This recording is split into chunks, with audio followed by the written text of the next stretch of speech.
All right, What's up? Mr. Chad Cordova, here we are. How's it going, man? So we've known each other, 5-6 years? Yep. I was thinking to myself, how I was going to intro this. I said to myself, very accomplished videographer, photographer, graphic designer, happens to be damn good looking also. Who says you can't have it on? Who says you can't have everything? So we've been together for a number of years. Yeah. Many different projects, clients, etc. I wanted to chat with you and say, let's have a conversation about design, about websites, about marketing in general. Please. Let's do it. So we met half a decade or more ago and started working together in a number of nonprofit sites, if you recall. And we've done a lot since then. So talk to me about what's going on in your world these days. I mean, just that. I think the coolest thing about living in Las Vegas is the just complete, I want to call it a charcuterie board of just businesses, talent, people.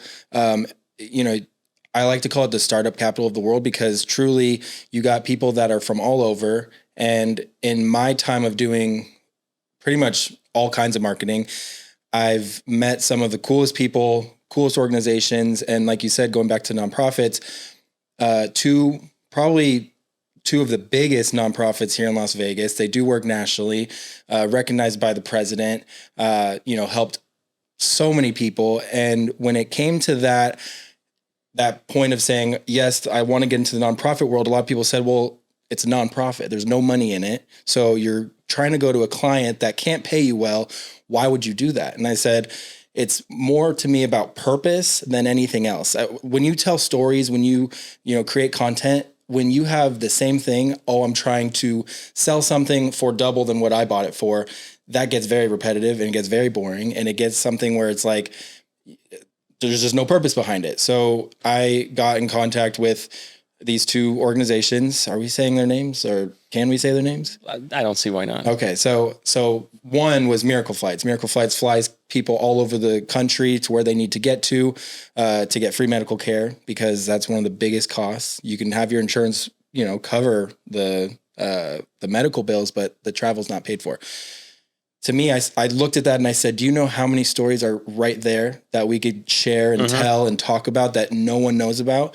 The first story was a little girl named Amanda, and I'll make it quick. She had epilepsy. Her parents had to drive her from Las Vegas to San Francisco once a month to get treatment for her epilepsy. They were doing all this stuff. And I said, okay, well, a 6-hour drive, that's not crazy. And he goes, hold on. When you're going through the desert, there's no hospital for 2 hours. And if she has an attack, what are we going to do? And that fear, while you're driving, you're praying every single second, going, please, please, please, let's just get there. And to be able to now turn that 6-7 hour drive into a now 1 hour flight, I flew with them. And the whole time they're going like, you see how this is. Imagine this times 7. It's anxiety, it's fear. And to be able to get rid of that. And that was the first family that I was with. And I go, there's thousands of these. Thousands. Another company, Hope for Prisoners, they help people get out of jail and rehabilitate back into their life. It all goes into storytelling. And to me is like that nonprofit world is if I can tell a story and pull at the heartstrings of someone going, wow, how can I help? It's huge. And when I got in contact with you and when we met, it was through Hope for Prisoners, and you shared the same thing, is how can we best tell the story to either get someone to be emotionally involved, financially involved, yeah, as a donor. However, yeah. and I think that was what was so beautiful about us was we got to say, hey, your talent, my talent go together. Yes. Now let's make some awesome stuff. Yeah. As a designer myself of websites, and your very unique skill set, I thought it was a very, very nice marriage. No question about it. Sure. Yeah, I've been thinking about this for a while. I was talking to the wife about this the other day. I said, we're not just putting something in Figma, right? We're not just designing some page somewhere. We are having a real and lasting effect on a business, whether it be, let's call it a rebrand, whether it be the ability to tell stories in a better or more effective manner. I feel like it's much more significant than just, designing a page, designing a handful of pages and building it in WordPress. And I've been thinking more about, how do you quantify the value of that? How does one quantify those things, right? It's very difficult, right? And in your case, again, by the way, you're responsible for my years-long obsession in photography, drone flying, all these things is heavily your fault, which I appreciate. But anyway, I think to myself, how does one qualify that? People call me all the time and they say, Alex, we want to redesign our site. I said, okay, great. Why? Right? Let's talk through it. And the why is so important. Oh, yeah. Oftentimes the first question is, how much does it cost? And I say, I have no idea how much it's going to cost. We've been talking for 37 seconds on the phone. So I often will really look for the why. Why are we doing this? What's the need? It may sound odd to you, but there are many cases in which I say, let's not go and do a costly redesign. For what purpose are we doing this? Some people will say, I just want to have a better website. I said, well, there isn't a business need. If you aren't going to spend money behind it in order to send traffic to the site, maybe you can't afford it. Maybe you don't see the value. You see my point? Like, why are we doing this? And I oftentimes find myself talking myself out of a particular project because I just don't see it, right? I just can't see it. But imagine that. Someone who your job is to do websites, is to update websites. You're turning down money because of the true word of why. Why would I waste or not even waste your time because you're getting paid for it, but there's so many people that would say, oh yeah, let's redesign it. Let's redesign it once a month because I would like that money. But let's endlessly redesign it. But when someone cares enough to say, you're literally someone's partner in this. If I'm let's just call you the webmaster, I'm not going to put you in a bad situation that I don't think you really need, where you can take those resources and put it somewhere else. Totally. Maybe you don't need a total redesign. Maybe you just need a new header photo or video that really shows what you do. And that's enough and beautiful. And now you can repurpose something for that. But to show how you're saying, and it's I got chills because it's truly, that question goes into everything. People act off of emotion and impulse. If their competitor has a beautiful site that they just saw, they're going, now I need one. Yes. But why? Why?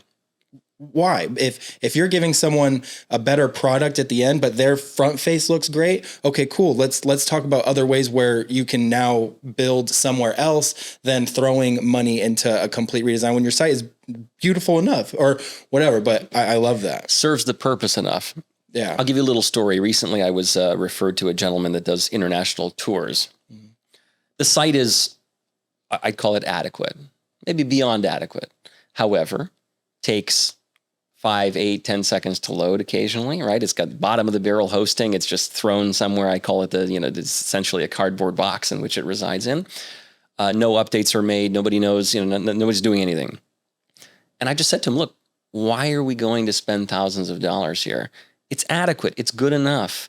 Take the money, go to paid ads. Let's see if we can direct paid traffic to the website and be successful as it is. I'm not saying for example, his itinerary was 2 years out of date. Okay, obviously, let's fix the itinerary. Let's fix the stupidity that's currently on site that needs to be fixed. But absent that, put the money in ads, start to see some money, start to see the phone ringing, and then let's talk about costly undertaking of time and rebrand and redesigning and all these things that come with it in time. So I will very happily talk myself out of projects of which I don't believe in and don't see. Again, not that I have the answers to everything. I don't. I'm just one guy with an opinion. But I want to see my clients succeed. I want them to be doing the things that they should be doing. And I want there to be, let's say, buy-in from all sides as to where we're going, what we're doing, et cetera. So I'm happy you agree with me. What are you doing these days? Nothing. Nothing. A lot. I think the beautiful thing about me is I love people that love what they do. And I get really attracted to that. When someone has an idea and they know what I do and they're like, hey, I need help. I love to sit down and talk with them and say, okay, tell me why. And it all comes back to the why. Why did you get into this business?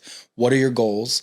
And a lot of times you'll meet those people that are like, oh, I saw on YouTube that if I flip these, Amazon products, I can make $100,000 a year in my sleep. And I'm like, okay, well, if that's true, then everyone would be doing it. Yeah, yeah. Everyone would have just the greatest life ever. But when I get the people that are like, I have this just calling where I want to, for example, there's a company called Church Merch, and they are a company that curates clothes that are based off, Christianity, Jesus merch, whatever. They curate the best of the best collections and they throw it out there. And they were just so over the fact of like, there's all these brands that there's all this attention to these certain brands, but there's all these little guys that aren't getting the attention that they deserve, the recognition they deserve. We want to be able to curate this collection and be able to offer exclusive pricing because blah, blah, blah, blah. And I was like, okay, that's cool, but what's the purpose behind it? Like the purpose is you want to be able to curate this, but is there a bigger purpose of that filling the need? And to just make a long story short is someone, one of the girls that runs it, she was at a coffee shop wearing a shirt and someone said, so there was a message on the back and they said, I needed that message today. Thank you. I like that. They're just wearing a shirt. They're wearing a shirt that they liked. Someone saw that and they could have been having the worst day of their life. Long story short, they read this and go, wow, that is a sign. And they're like, if we can have more of that, where we're able to, kind of get this trend, which is big, but be able to have more stories like this. And I'm kind of butchering the story, but to me, it all just came down to this bigger purpose. And I was like, I love that. And there's other clients that I have where I see the person behind the business and I go, you're doing it for the right reasons. You're not doing it for the money. And if you are doing it for the money, that's a byproduct of just doing what you love. If you do what you love and you do it every day and you're obsessed and you love it, then the byproduct is you're going to have success, whether it's financially, whether it's the purpose that you feel inside. And for me, my goal with what I do now is I love to be able to create photography, videography, graphic design, anything that can help get that messaging clear, beautiful, and not like everything else you see. I don't like when I see the same ad of, let's just say a person who's going to sell you life coaching. Like that to me is, I'm skipping right past it because I've seen it 10,000 times and someone's going, oh, well, if they're doing it and they look successful, then I should do it too. I should do the same one. Yeah. No, it's how can I look different? How can I stand out? How can I be a light in a dark room?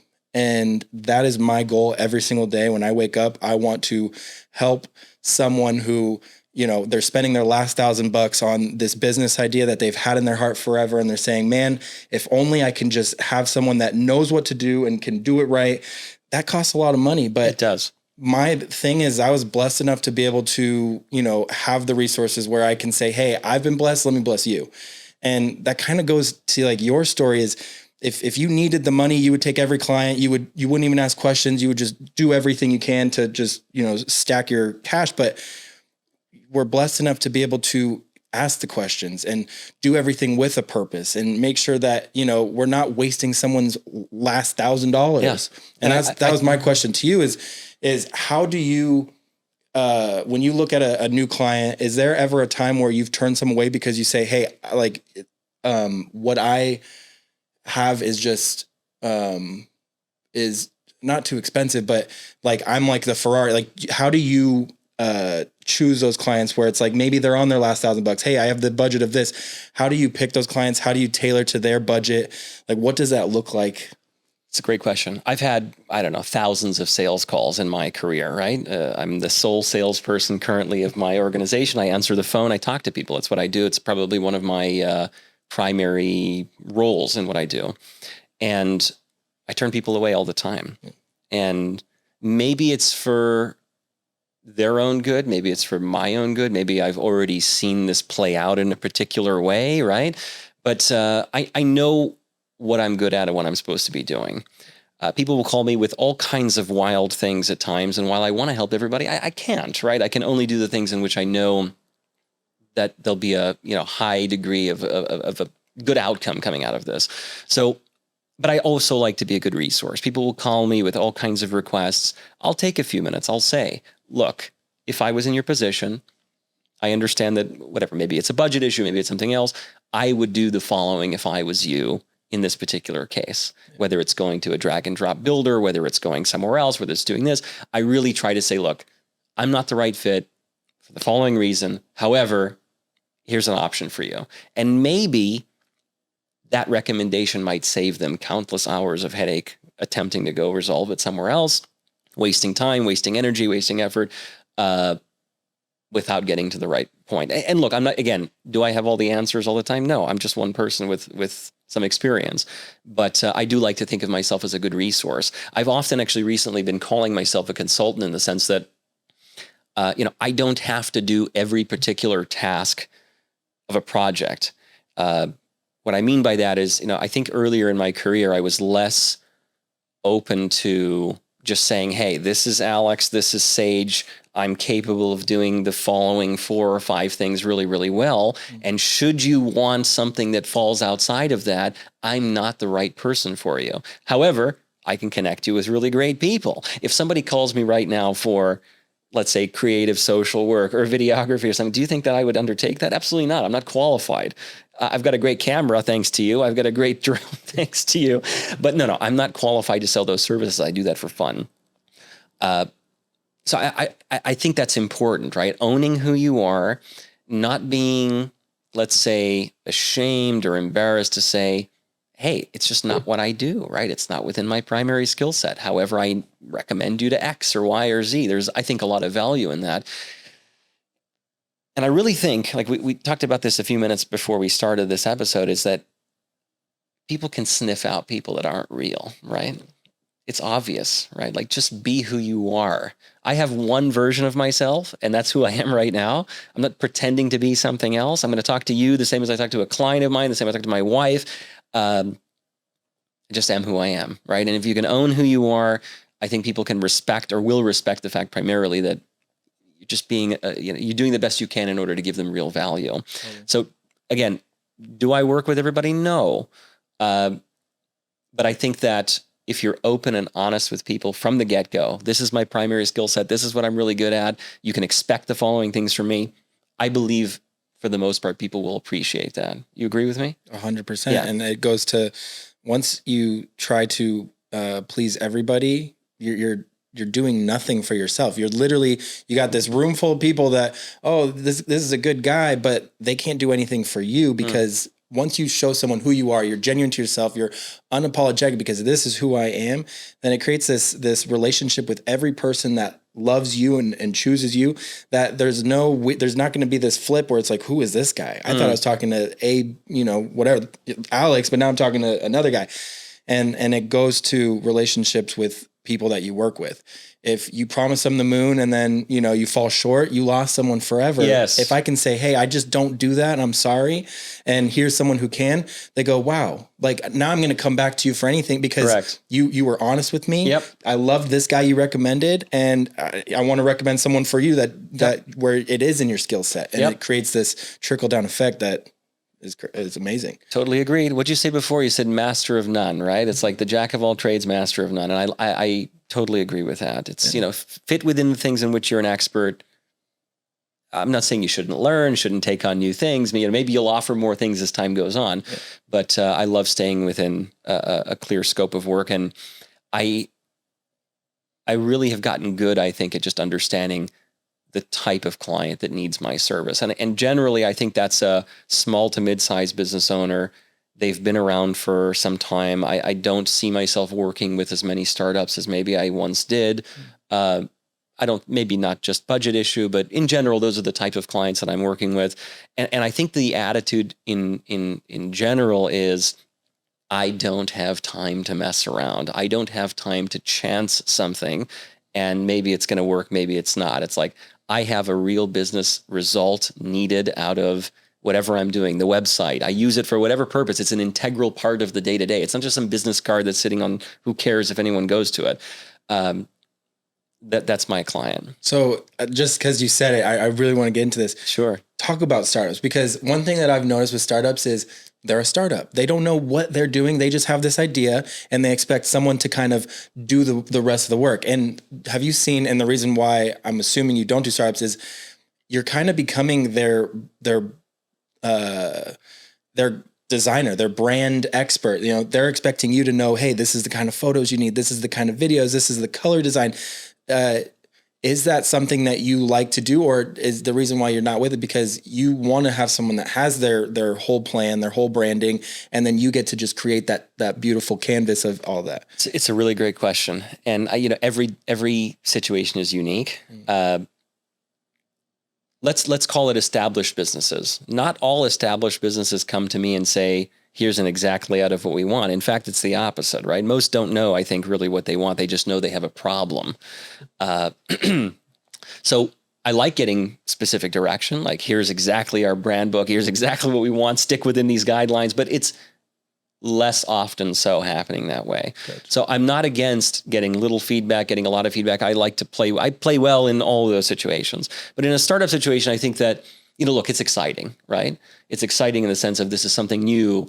It's fresh. It's, potentially a new idea could be novel, right? And I'm all for that, right? There's budget issues occasionally. And, the term scope creep comes to mind. One must be careful of, if I am to sell the same list of deliverables to, let's say, one company versus the next, it's important that I don't become the essentially outsourced, CEO, so to speak, or chief marketing officer, let's say, for the same fee as I might for an established company that just uses me for those specific things. And I worry that might happen in some cases. I do take on projects of which I love, sometimes pro bono, actually. I actually seek out those kinds of things from time to time because it brings me some fulfillment when money isn't the point of the relationship. I do that quite often. I've done a number of nonprofits that I believe in. I've done all kinds of things. I actually will occasionally reach out randomly and say, I really believe in what you're doing. Let me do what I know how to do best. And there's no money involved whatsoever. So I've done that occasionally. And again, I got a lot of fulfillment out of it. Well, and then again, it brings you back to why you even got into it in the first place. When you do something you love and there's a purpose behind it, then yes, could we work free for the rest of our life? No, we couldn't. We have to make money. Yes. But when you're doing those jobs that you love, it takes you back to those beginning days where you're Correct. like, man, I love this. Yes. This is fun. Yes. It fuels the fire. It gets a refresher. Yes. Totally agreed with that. Totally agreed. And these days I find myself taking on, let's say, larger, more complex design projects. And when I say complex, I mean amount of pages, functionality, things of that nature. Those are fun too. It's just in a different way, right? Different way. More people involved, more at risk, more, these are serious issues, right? I'm doing a site now for a significant group from Northern Nevada. It's like a massive site, 40 something pages designed in Figma. And it's kind of a different animal. I bet. But I enjoy both for different reasons. I enjoy both. When you have a big, and this is like the thing is when someone has a business, there was someone that came to me and asked me questions. Do I make it look bigger than myself? Like it's just me. Do I make it look like we're an established business with all these employees? And I was like, the second you're doing that, you're not being true to yourself. So what is like your advice when someone says like, like what's beautiful is you said, you're the sales guy. You're the one that picks up the phone. You're the face, and people fall in love with you and what you offer. And to me, as I've always said, is if you try to make it look like this big thing, you lose the true personality. You kind of make it gray when it should be this bright yellow, and just putting like a whole, energy thing around it is like, I don't want to think I'm talking to just Jack and then Susie and then like we're going through all these people. It's like, I like to pick up the phone, call Alex and say, Alex, what can we do today? Like, How can we make something better? How can we change this up? Or just an update. Hey, how's it going? Like what is your idea on that in terms of kind of that outward facing of a brand? I often will say that, look, first of all, it should be true to who you are. You said it has to be, right?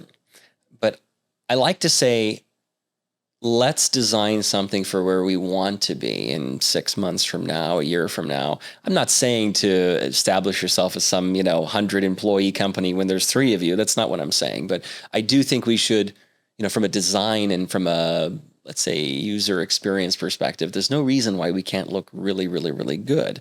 There's a beauty in that, in its simplicity. And it's one of the things I often do is I'll say to clients, look, we're doing a redesign.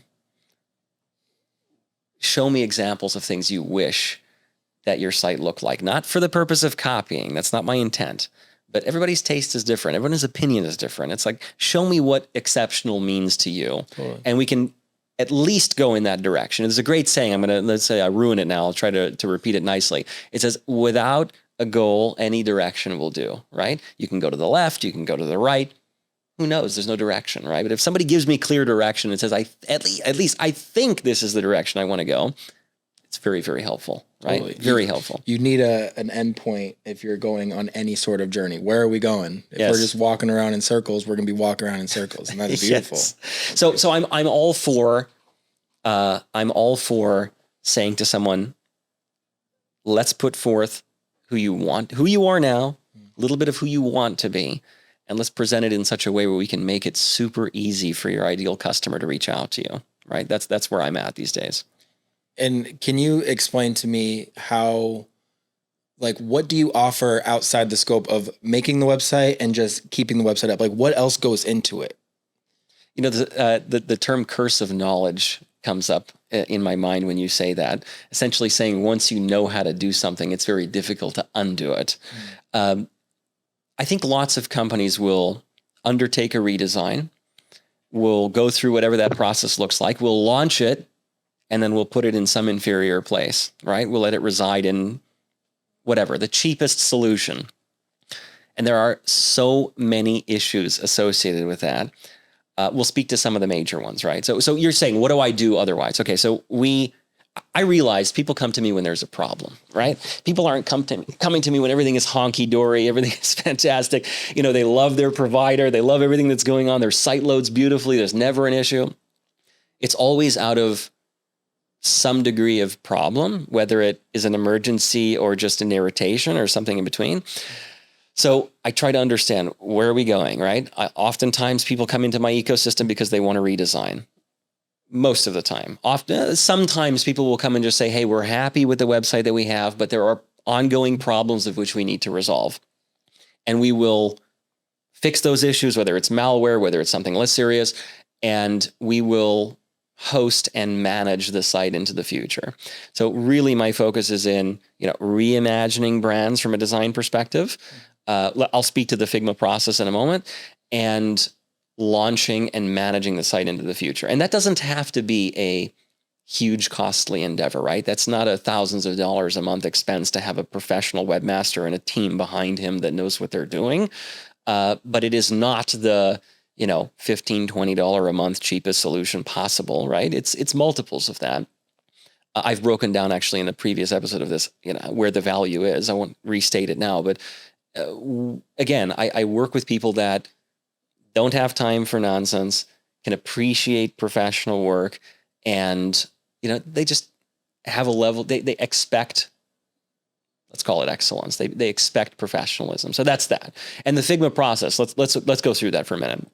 I've talked about this a lot, but lots of quote unquote designers, they go to Theme Forest, they download a theme, they make changes to the theme, right? There's no developing going on. There's like a builder, you change the text, change the images, whatever. I'm guilty of that in the past, right? I didn't know better, right? I did this back in the day. And as time evolved, we moved to Figma a few years ago.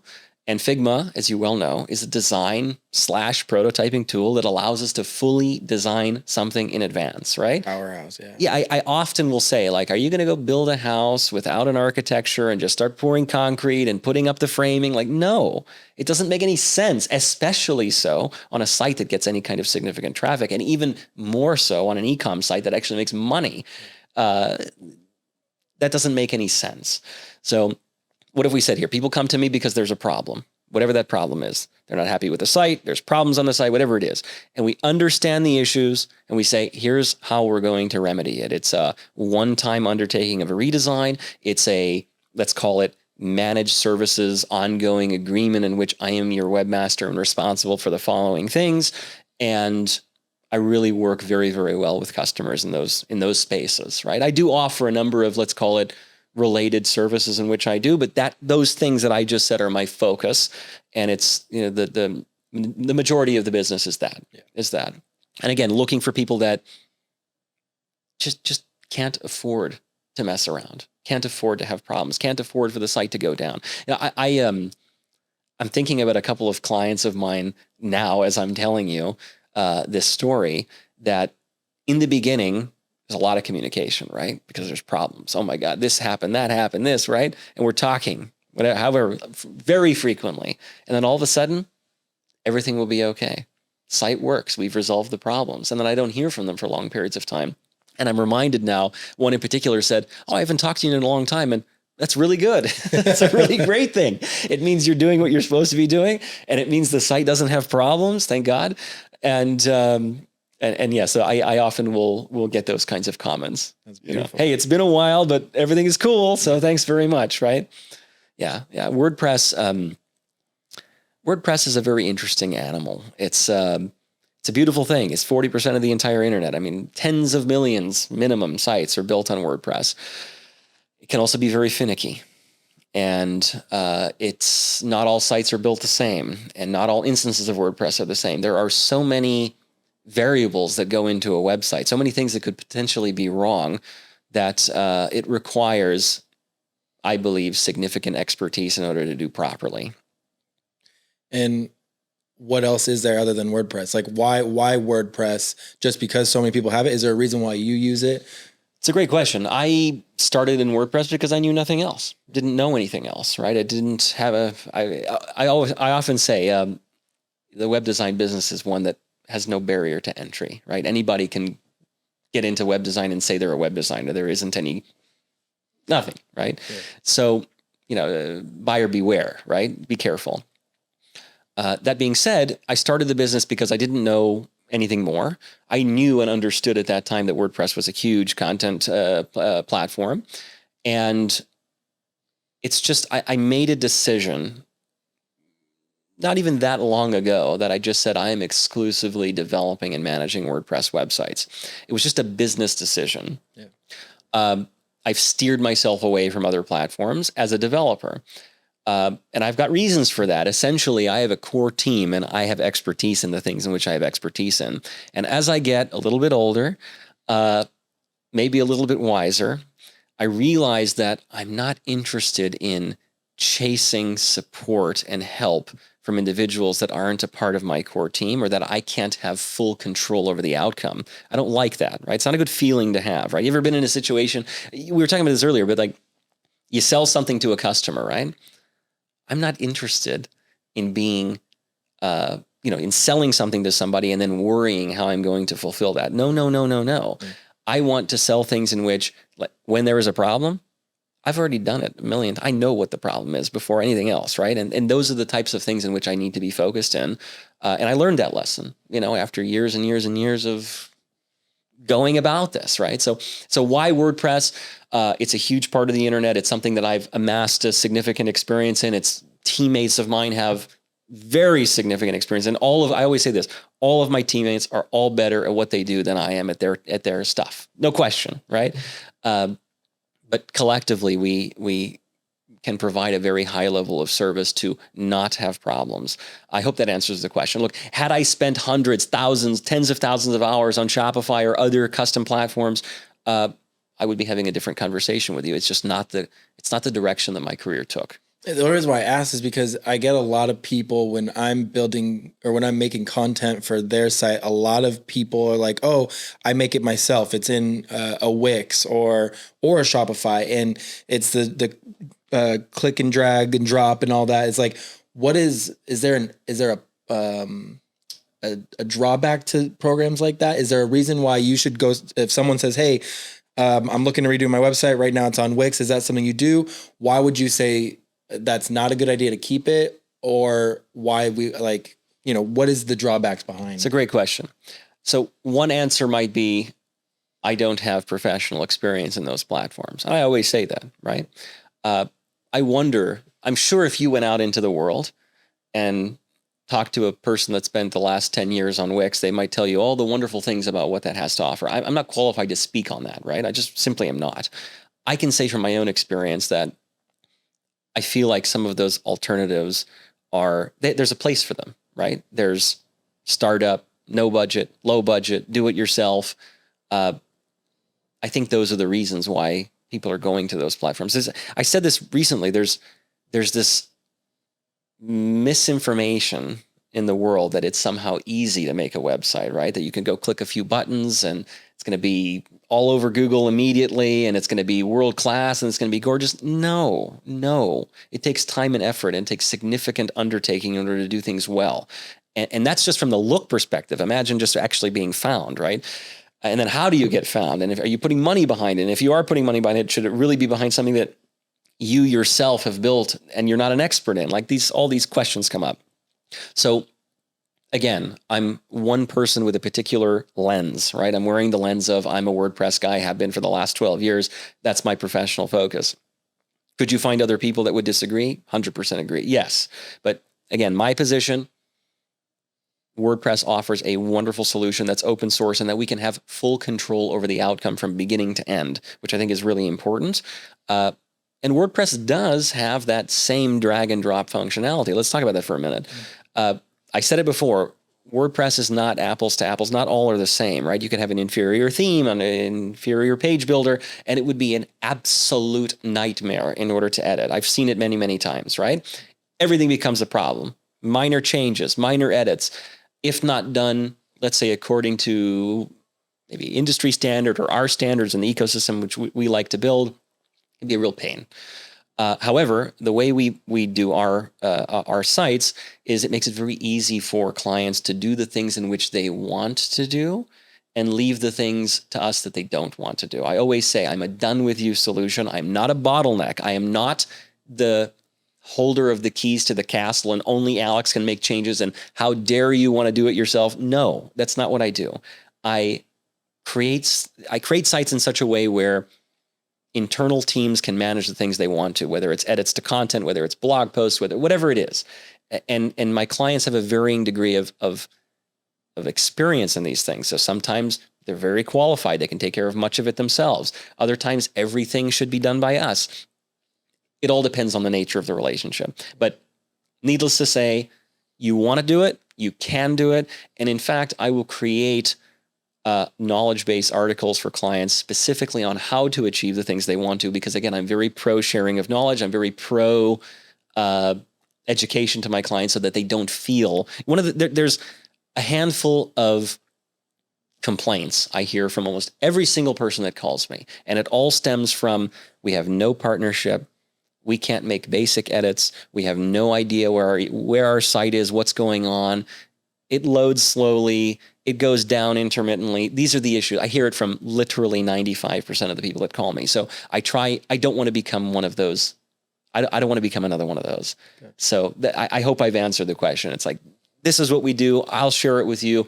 I'll arm you with the ability to do the things you want to do yourself. And I'm here for you should you need me. That's it. No, to me, it makes so much sense. The reason why I ask is I think I'm opposite of you in the way where I've learned that I like to deal with startups. I like to deal with people that have this idea and they're like, man, I want, and I think it's because I'm a visionary. I look at something and I know how people can see it, or, different ways you can look at it. I like to do this 360 of like, hey, I get to build the foundation and then you grow upon it. I love that. I appreciate that. It's exciting. And so to me, I always say, and it's one of the first things is, do you have a website?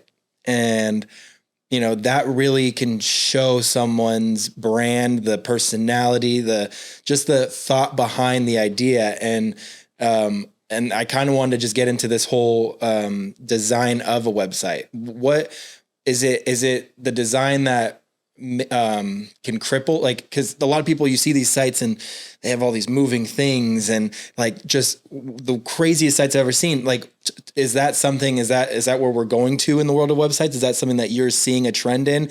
Is there a good thing behind that, a bad thing behind that? It's such an interesting question, and being in design, who's to say something is good and not good? That's right? Very true. Who's to say? That's very true. You with your particular skill set are far more qualified than most in order to say that looks good, right? It's a fact.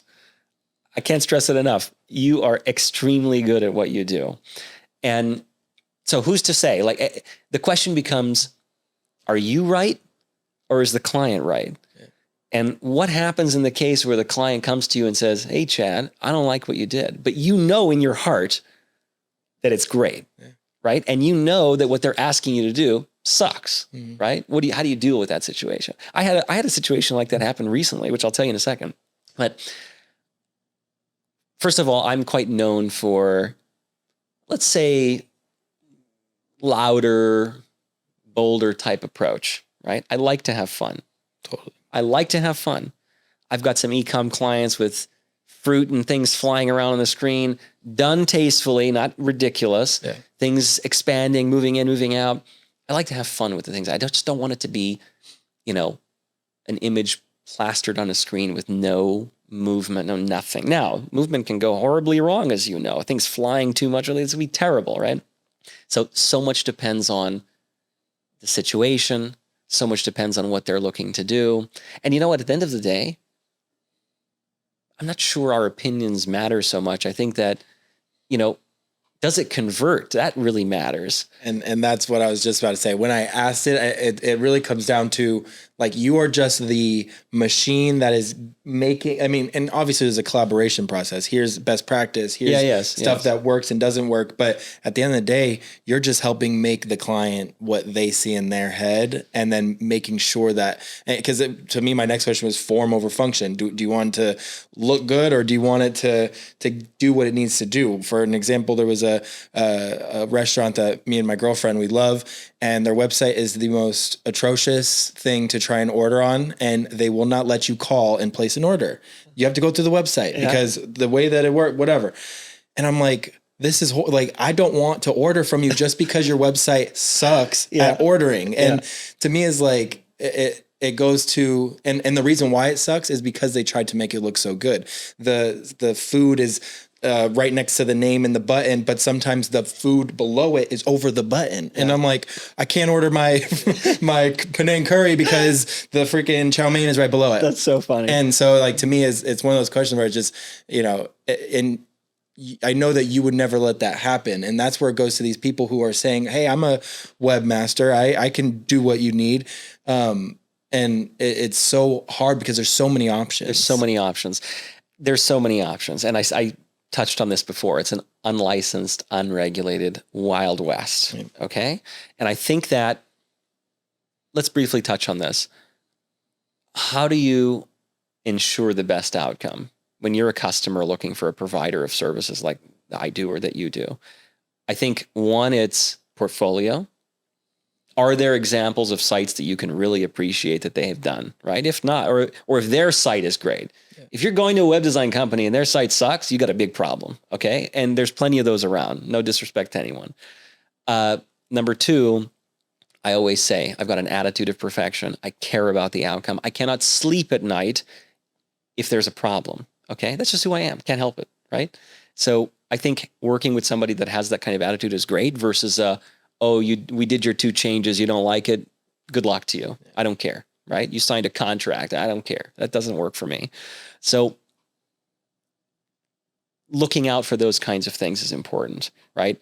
Who's the team behind it? Do they understand your vision? Do they have energy?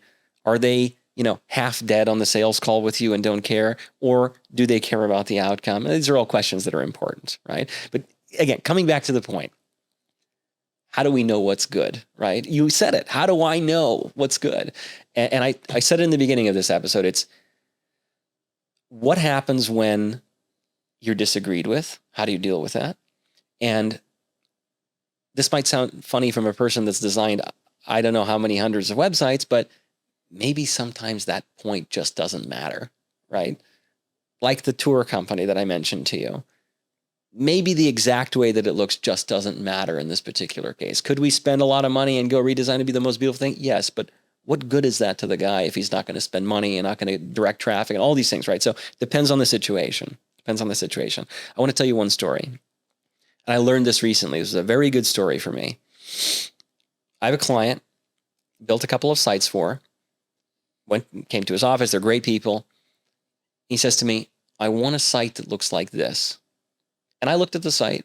It's average at best. I'm like, no problem, man. You got it. I'm going to blow this out of the water. No question. I go to Figma, do our thing, provide some feedback, gives me an approval on everything. From my position, The site is 10x the example that he gave to me. No question about it. He approves Figma. We develop it. Perfect. Beautiful example in WordPress.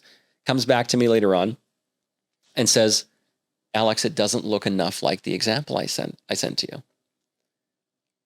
And in my mind, and to him too, I am who I am, right? I said, this is much better, right? Why don't you listen to me? This is much better.